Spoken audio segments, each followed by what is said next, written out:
Yeah. Hi. Thought I'd make this video out of, well, the protests I've obviously talked about, but something new came up. I think if you would should have seen as like any leftist, or hell, even like if you just turned on the news lately, in Seattle, Washington, United States, it's a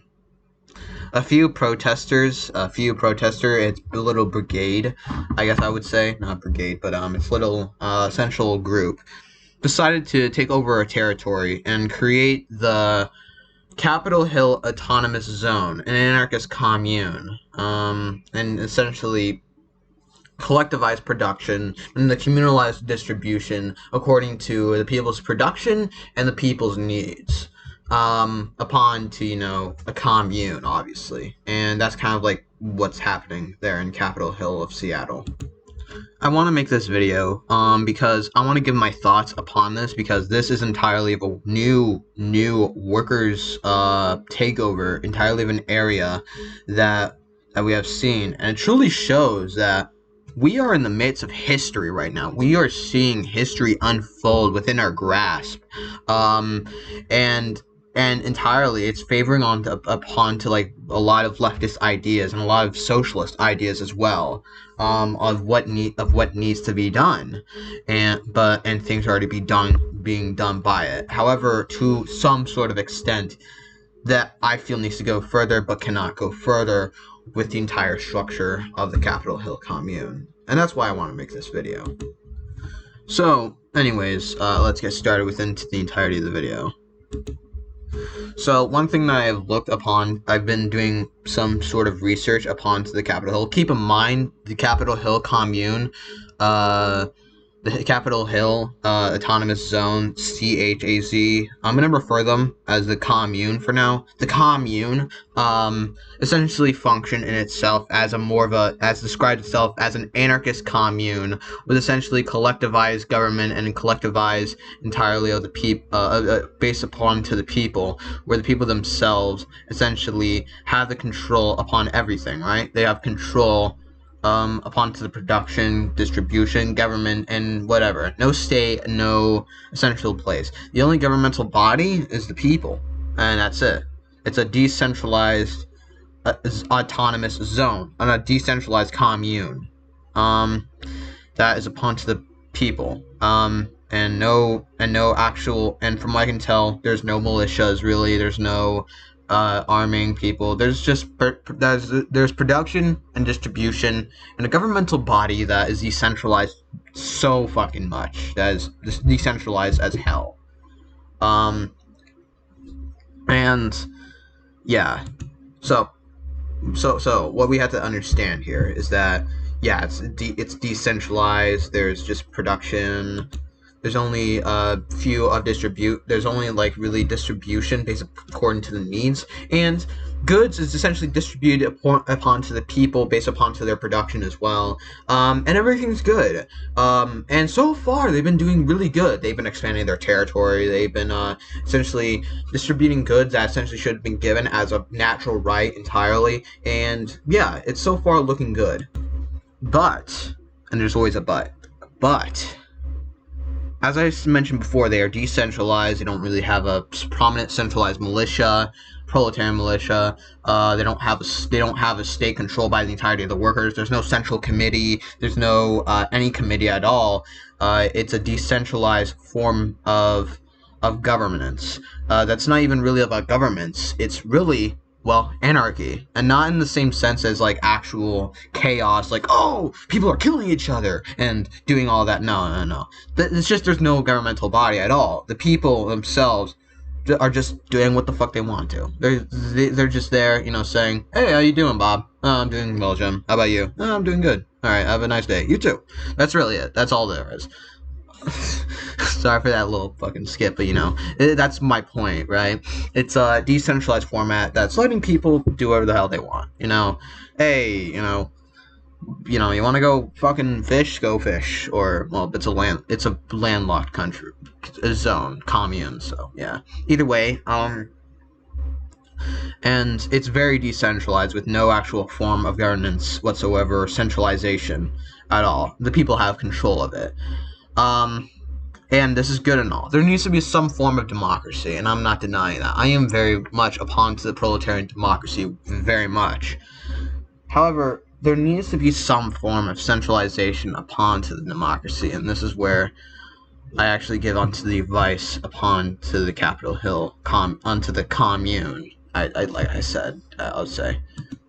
The problem with the commune entirely, and if we even look at to the example of the Paris Commune, it is a very anarchist commune. There is really no much of a centralization whatsoever. There's no state. There is no central transformation. They seek that the transformation is entirely useless. That the transformation is entirely useless, and that we can progress into a stateless society already, based upon the revolution entirely, which simply not the case at all.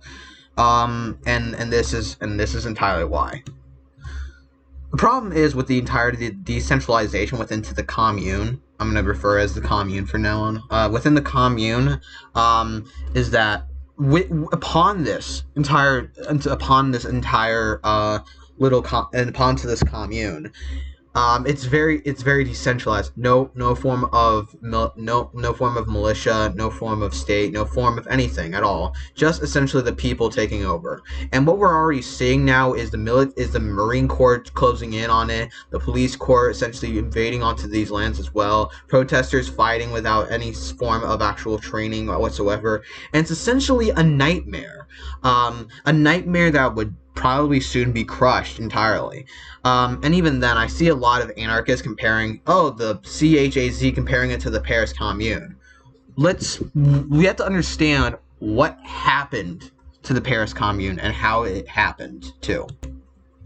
If you're not aware, in 1871, the Paris if you're not aware, in 1871, workers essentially uprise and revolted against the bourgeoisie in Paris at the time and the French government at the time, and what led to happen was that the French police, the French military, and the French government and the bourgeoisie essentially just left the town and retreated to Versailles.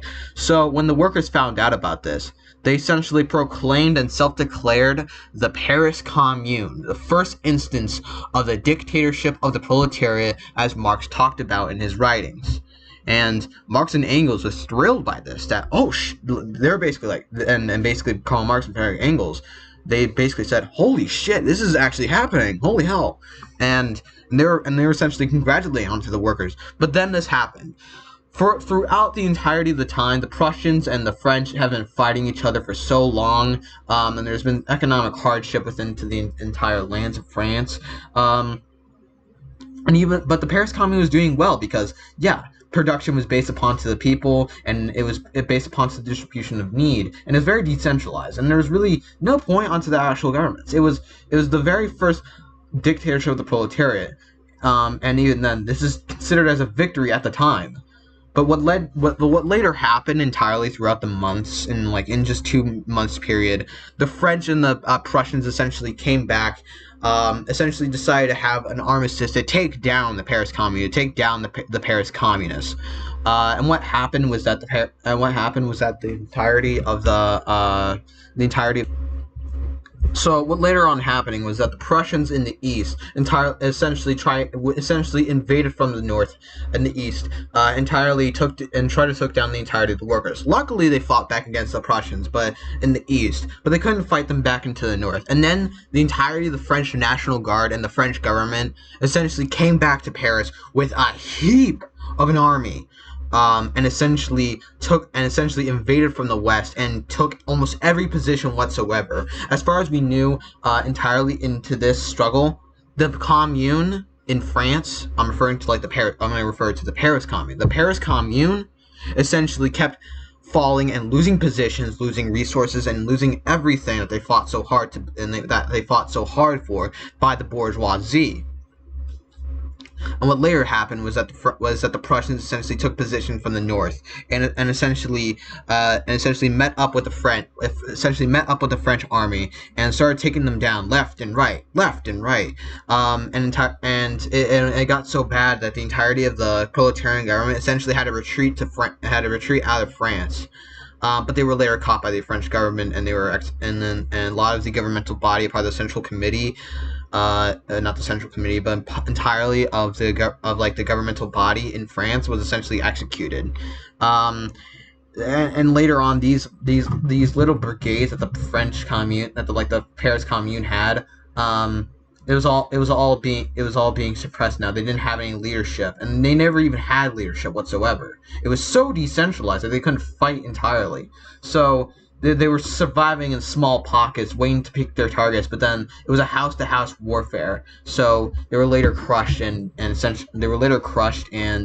essentially they had to retreat, and they retreated so far into the east of France, but then finally the Prussians came into the east and essentially encircled their positions, and that was the final end. And that was when the Paris Commune finally ended. When Karl Marx and Friedrich Engels heard about this, they were devastated. They were entirely devastated, and so was the anarchists in the First International as well. When Bakunin and Proudhon heard about this, they were devastated. They were entirely devastated whatsoever, by it all, and this led to essentially so much debate, so much discussions within the First International. What happened, how it happened, and what should we do upon this, and what should we blame of what happened. The anarchists essentially blamed that, it didn't decentralize enough. There was more centralization, and there was more of a bureaucracy entirely. They should have decentralized it. They should have left the hands on the workers instead of based upon to a governmental body, despite the Paris Commune being decentralized as hell and already claiming upon to that anarchist belief. While Karl Marx and Friedrich Engels essentially argued enough that, no, we do need some form of centralization now. We realize that this has failed, and we have to improve our entire studies upon this, and that the dictatorship of the proletariat cannot just go upon to the hands of the workers. It needs to essentially take hold of the entirety of the state. It needs to take hold entirely of an organization of the proletariat, so that way we can actually help, essentially so that way we can help ourselves. So that way there can be a dictatorship of the proletariat, not just based upon to the economy and production and distribution, but upon to the state itself as well. And the anarchists disagreed with this entirely, that there doesn't need to be a transformation like that. The only transformation is the production and the decentralization.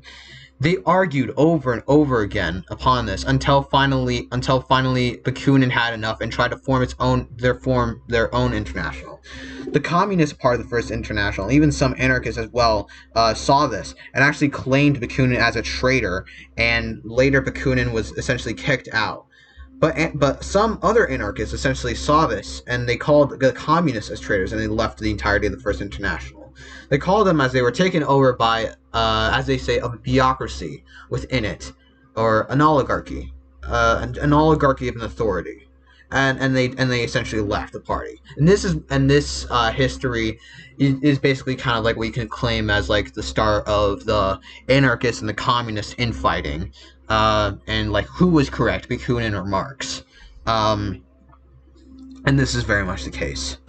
But anyways, that's just history. That is 1871 and beyond. We're talking about 2020 right now, as we can see today. And even when we can see this of today, we have to look at the Paris Commune and then look as today, see at the Commune of today, the Commune, and we can see that it is no different.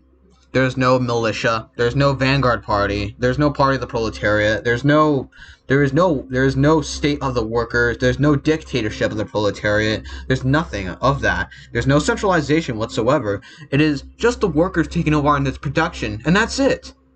That's it. There's governmental bodies essentially kind of based upon to the workers, but even then they don't have actual power. All the power is essentially decentralized to the workers. But the workers essentially don't have the power to centralize at all, because entirely of the structure of the commune essentially forbids as so, just by its very nature. So what is to be done? What do we have to see now? What can we do now as communists, as socialists? Hell, and as even anarchists, my anarchist brothers, and sisters, my communist brothers and sisters, any form whatsoever. We have to understand the struggle of the Paris Commune and to understand that we cannot let the Paris Commune, we cannot let history repeat itself again. We can't let the CHAZ be crushed again. And this is essentially what I would say as a advice to the leadership, or like whatever leadership that they have. And yeah, essentially what he's claimed as himself as a warlord, or I would just call him as the next Nestor Makhno. Simone. I'm guessing that's how you pronounce his name. There's an E at the end. So Raz Simone, or Razpi, as he calls himself. This is essentially kind of an advice to him as leadership, as the entire leader, like the person that created this entire commune, the commune. As there needs to be some form of centralization. I love on how you're giving onto the collectivization of production, you're giving onto the communalization of distribution upon this commune entirely.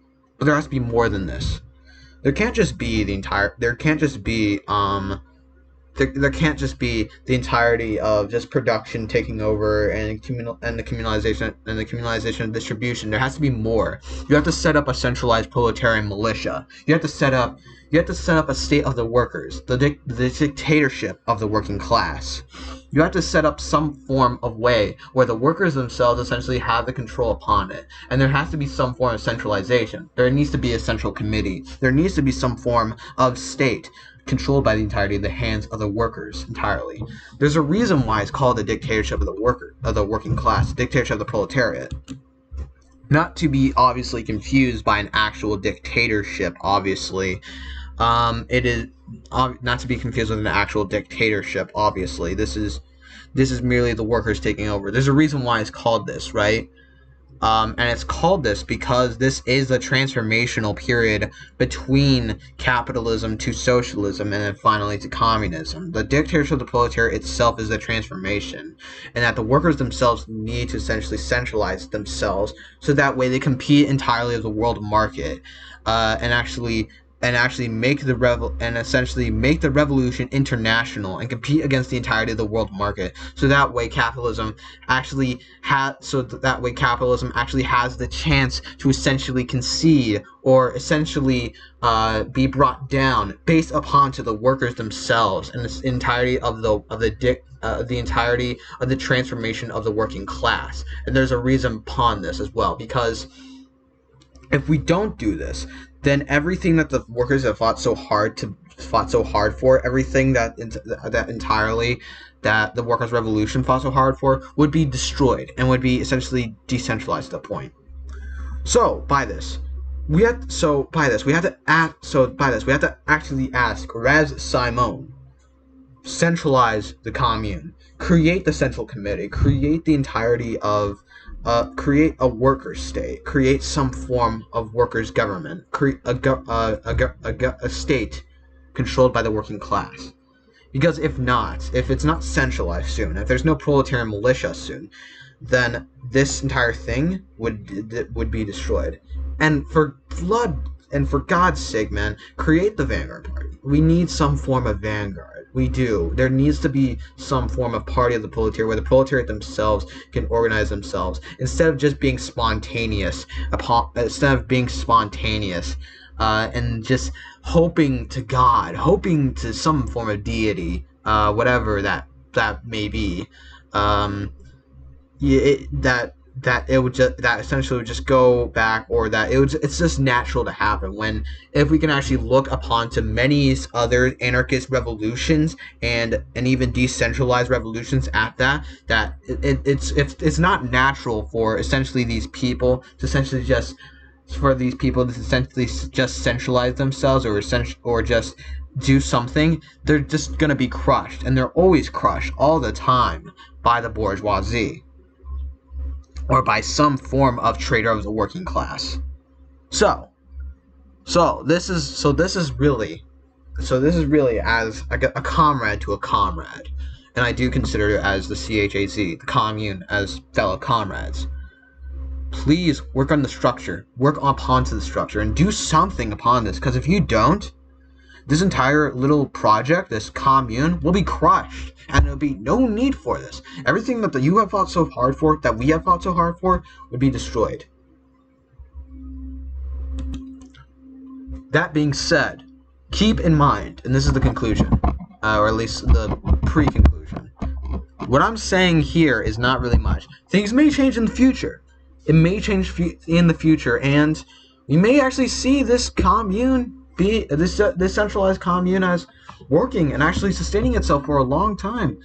But honestly, if we actually look upon to this, at least of now, we have to take on to the lessons of history and then realize ourselves that we have to centralize to an extent. There needs to be some form of centralization, and this is the case entirely.